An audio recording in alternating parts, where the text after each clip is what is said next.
Kim was looking at old photos in the family album while talking to her mother. Her speech had notes of dissatisfaction. I just can't figure out who I look more like.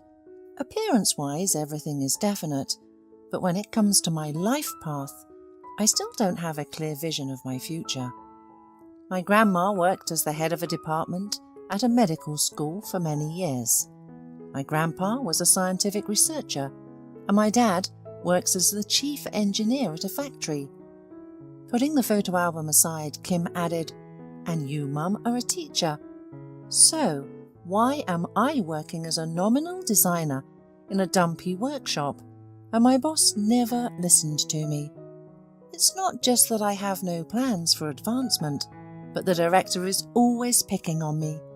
I have so many interesting ideas in my head, and I'm sure they would help improve the quality of production to a higher level. But the boss doesn't want to hear anything. He doesn't like initiative people. They seem too smart to him." Miranda sat next to her daughter, ran her hand through her hair, and said, "You know, before becoming head of department, your grandmother worked for a long time as a regular laboratory assistant. She was noticed and offered a promotion. The same with Grandpa. He didn't immediately become a famous scientific researcher. And your father, that's a whole separate topic. He started from the bottom, first as a regular fitter, then worked his way up to mechanic, and now he's the chief engineer. But you, Mum, managed to climb the career ladder in one breath. So what should I do with this atelier?" Miranda walked over to the window and asked her daughter to come to her. "Honey, pay attention to how the children play in the playground. They have a united team and all repeat the same manipulations.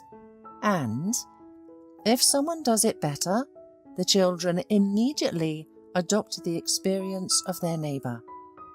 But Kim didn't quite understand the meaning of this reasoning.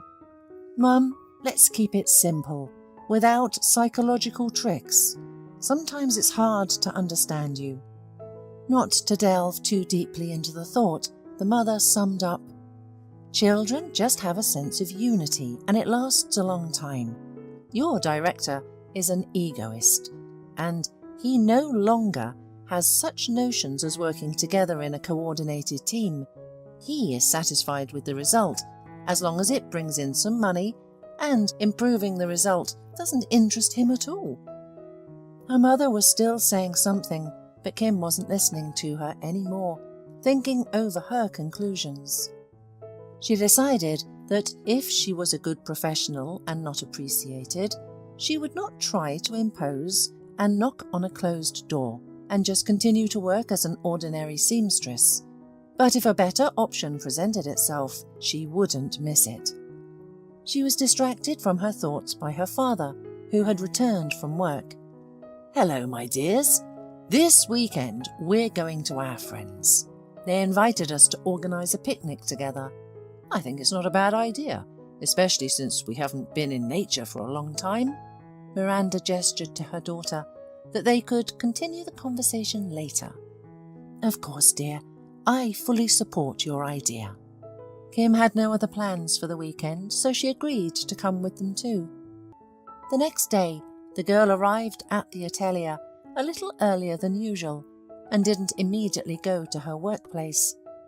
She wanted to talk to Mr. Brady, her boss, once again.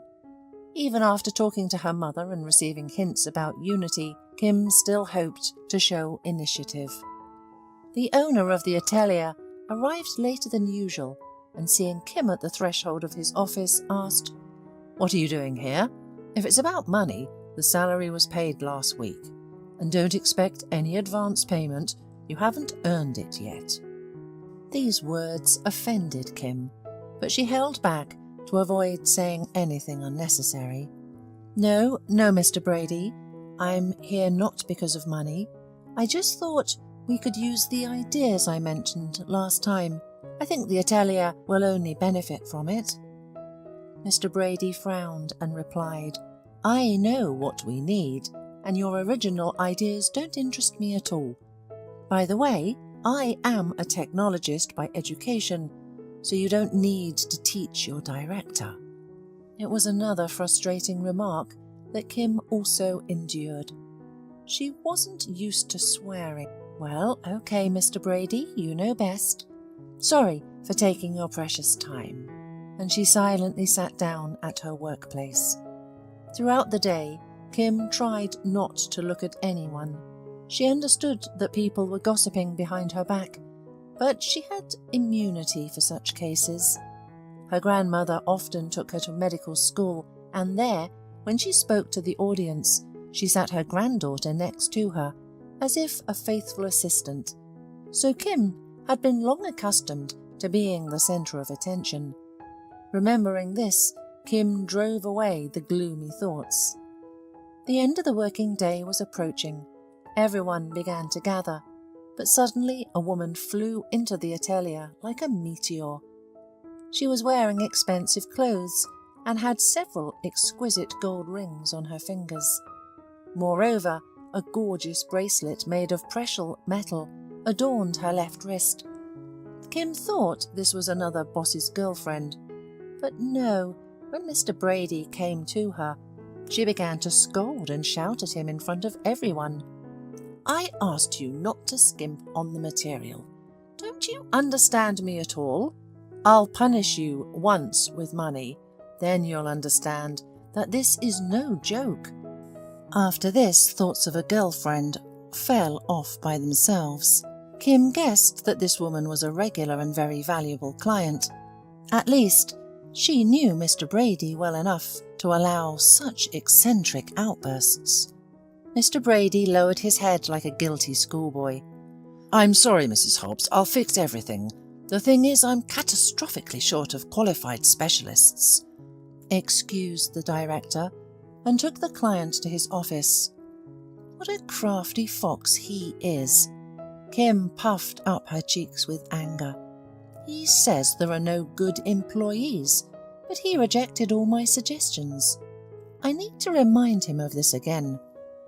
In addition to her thoughts on another conversation with the director, Kim suddenly realized that the client was not so simple. Despite her behavior, she was full of dignity and confidence in their rightness.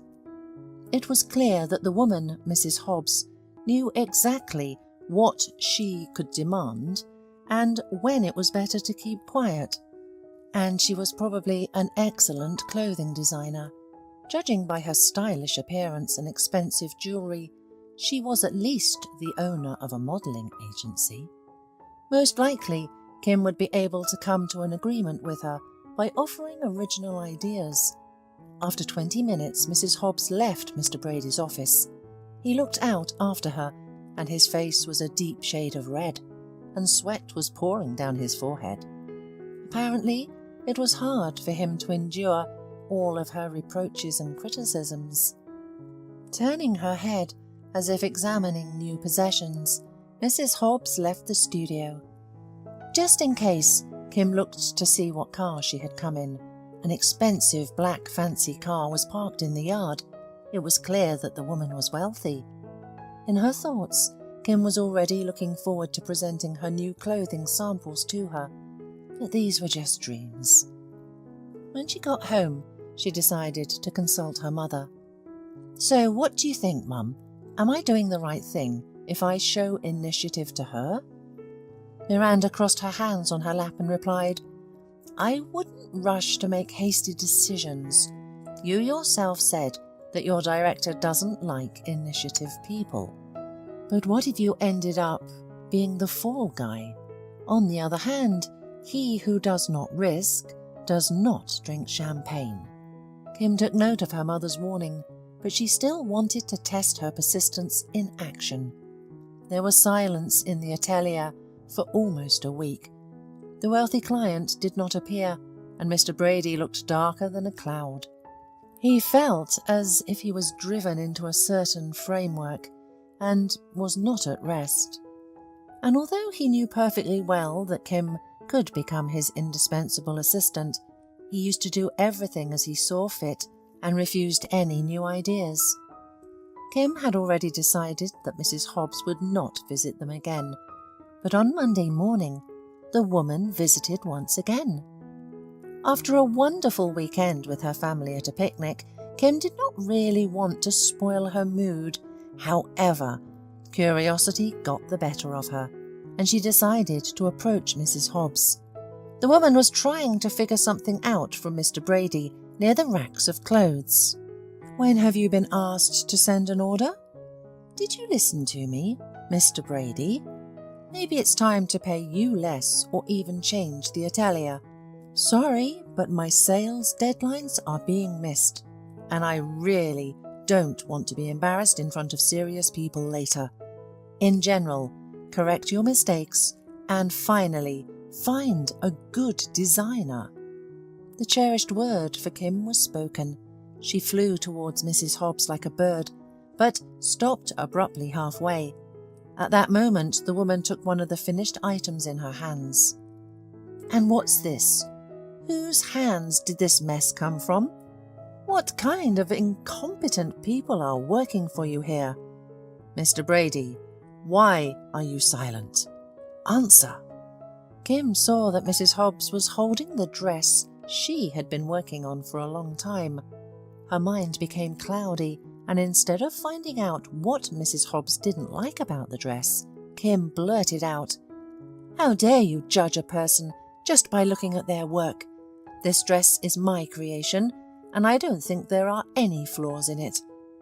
Kim was on the edge and wanted to continue, but to defuse the situation, Mr. Brady firmly grabbed her elbow and led her to his office. Before climbing the stairs, the woman discreetly put Kim's dress in her purse and shouted, "Don't overdo it, Mr. Brady. I'll come back to you later." Kim didn't understand what this could mean, but there was no time to think on distracted topics, because a serious conversation with the boss was ahead of her. Half an hour later, Kim was standing in front of her boss. Mr. Brady started without closing the door. "Do you realize who you're dealing with? You just insulted a wealthy client. I'm already walking on eggshells in front of her, and you've created a scene. So, you're fired, and I don't want to see you here again. And, by the way, I don't think you'll get a job in another atelier. I'll make sure that you never get a job as designer in our city." Kim left the office and only then started crying. She didn't want the director to see her tears and make fun of her even more. An hour later, she was home. "Mum, I got fired, just like you warned me. I should have stayed out of it with my advice, and why don't I ever listen to you?" Miranda approached her daughter and hugged her. "Don't worry, my dear. This isn't the last atelier in the area. There are many firms where your abilities can be useful. You'll see that fate will give you a second chance." Kim weakly believed in these comforting words and started looking for a new job the next day. She was ashamed to look at her parents in the eye. Her father had been working in the same place for 20 years, and her mother was constantly dealing with clients, and only their daughter had shown herself in a bad light. The director dismissed her out of the atelier with a paltry severance pay, and on parting, he sarcastically said, "Have a good trip, but not silk, but with spools, so you can collect all the bumps." Kim went to interviews all week, but was rejected everywhere. Interestingly enough, they didn't explain the reason for the refusal, and the girl suspected that Mr. Brady was behind it. Mrs. Hobbs probably had a hand in it too. In any case, Kim had no other theories yet. But she had no intention of going to the former director, though she still wanted to settle the score with Mrs. Hobbs. However, Kim didn't know where to find her. While thinking about how to compensate for her losses, Kim suddenly came up with the idea that she really wanted to get back at Mrs. Hobbs. But it was out of the question because revenge doesn't justify bad deeds. In addition, Kim's mother advised her to forget this misunderstanding and move on with her life. Soon, Kim was able to find remote work, creating clothing patterns for a capital atelier. Although it wasn't much of an income, now it was better than nothing. 3 weeks had passed since she quit. Mr. Brady sometimes saw her in the city, but he didn't approach her. One day, a familiar black car pulled up to Kim's house. The girl looked out the window and almost screamed. "It's Mrs. Hobbs herself!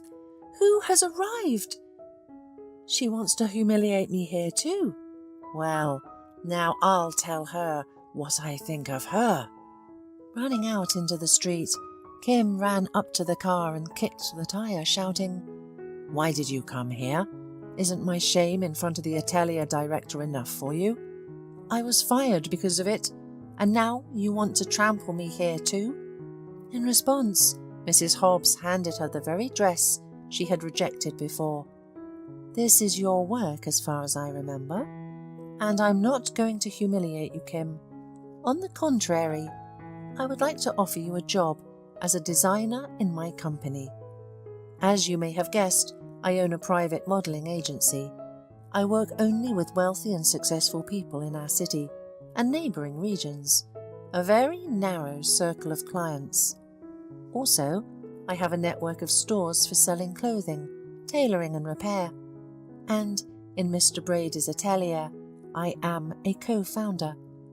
But because of my workload in my main line of work, I never strictly monitored his work. And if you want to be my right-hand person, then welcome aboard." Kim's joy was boundless, and she instantly forgot that a moment ago she had been furious with Mrs. Hobbs. "I am flattered by your offer, but what about the dress that you rejected? I had been working on it for a whole week." Mrs. Hobbs smiled and said, "You rushed to conclusions when you attacked me. At that moment, I wanted to scold Mr. Brady for his careless attitude towards our partnership, and your work fell into my hands. But in reality, I really liked your dress, and I got curious who created such a masterpiece. That's why I am here with a job offer." Here, Kim felt her cheeks turning red. "I'm sorry, but my emotions overwhelmed me.